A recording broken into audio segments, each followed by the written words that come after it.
మీరు టార్గెట్ చేయకండి. పర్సనల్ వైపుకి వెళ్ళకండి.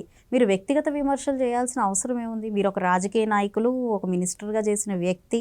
మరి యువతలో ఉన్నది గూడా ఒక సీఎంగా ఉన్నారు. మీకు ఆయన పట్ల ఏదైనా వ్యతిరేక భావనలున్నా, తప్పు చేశారు అనిపించినా, దానికొక సిస్టమ్ గానివ్వండి, ఒక ఎకో సిస్టమ్ ఉంటుంది. దాని వేలో మీరు దాన్ని క్వెషన్ చేయొచ్చు, దాన్ని కౌంటర్ చేయొచ్చు. ఎన్నో పద్ధతులుంటాయి. కానీ మీరు మీ స్థాయిని మర్చిపోయి, మీ వయసును మర్చిపోయి, మీ అనుభవాన్ని మర్చిపోయి, మీరలా నోరు జారడం అంటే కావాలని చేస్తూ ఉన్నారా? ఒకళ్ళని రెచ్చగొట్టడానికో, కావాలని చేస్తున్నారా? ఇలాగే ఉండాలి అని ఒక పద్ధతిని క్రియేట్ చేయడానికో అన్నది ఒక అంశమైతే, నోరు జారేశాను అని అన్నప్పుడు ఖచ్చితంగా క్షమాపణ చెప్పాల్సిన అవసరం ఉంటుంది. ఎందుకంటే ఆఫ్‌కోర్స్ మనం ఆలోచించొచ్చు.